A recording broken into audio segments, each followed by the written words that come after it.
નમસ્કાર સજ્જનો, સ્વાગત છે આપનું અમારી યુટ્યુબ ચેનલ ક્રિએટિવ ગુજરાતી પર.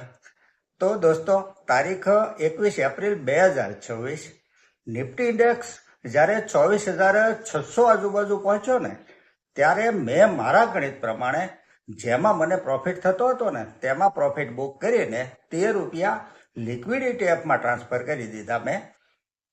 હવે આમાં જોગાનું જોગ એવું બન્યું કે 22 એપ્રિલે માર્કેટ ગેપ ડાઉન ખુલીને ડાઉન જ બંધ આવ્યું, અને 23 એપ્રિલે ત્યાર પછી પણ માર્કેટ ગેપ ડાઉન ખુલીને ડાઉન જ બંધ આવ્યું. ત્યાર પછી 24 એપ્રિલે એટલે કે શુક્રવારે અઠવાડિયાના છેલ્લા દિવસે પણ માર્કેટ ડાઉન ખોલ્યું, અને સાથોસાથ ગોલ્ડ ETF પણ ડાઉન ખોલ્યા. એટલે મેં લિક્વિડ ETFમાં સેલ કરીને ગોલ્ડ ETFમાં ખરીદી કરવાનું ચાલુ કર્યું.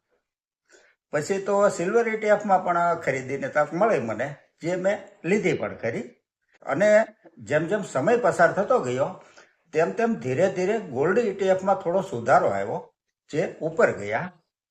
પરંતુ નિફ્ટી ઇન્ડેક્સ તો સતત ડાઉન જ જતા હતા, અને આ ડાઉન જવાનો લગાતાર ત્રીજો દિવસ હોવાથી મેં Nifty 50 ETF, Nifty 100 ETF, Nifty mid cap 150 ETF આ ત્રણેયમાં ETF ખરીદવાનું ચાલુ કર્યું, જે મને શુક્રવારે ઘણા સસ્તા મળ્યા.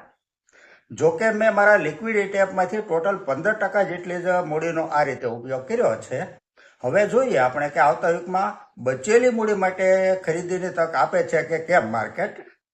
જો તક આપશે તો આપણે સૌ સાથે મળીને ખરીદી કરીશું, અને જો માર્કેટ ઉપર જશે તો પ્રોફિટ બુક કરીશું.